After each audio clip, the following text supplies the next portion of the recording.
Here's what you do when you are on stage at CODE100 to take part in the coding rounds. Open Daytona in the browser and log in with your GitHub account. Daytona starts and you select Create New Workspace. You pick the language template you want to use, and that starts a new instance of the editor.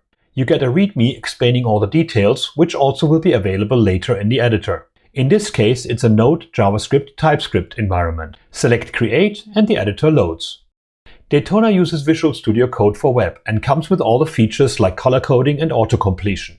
The README opens and you get instructions how to get started.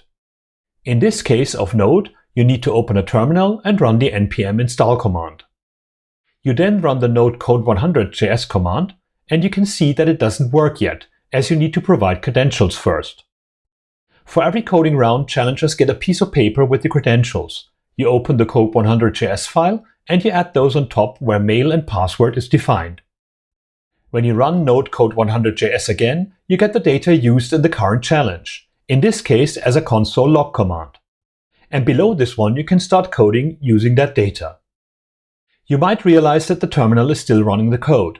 Every time you save the code and run the Node CODE100 command, it sends your results back to the server, where we can see if you have the solution or not.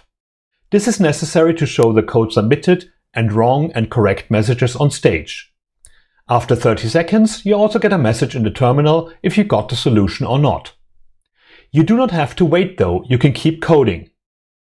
If you don't want to send off the code every time and just do some quick debugging, comment out the section that does the request.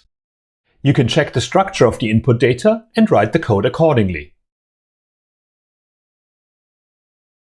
Once you are happy with your code, you can populate the answer variable and uncomment the API call.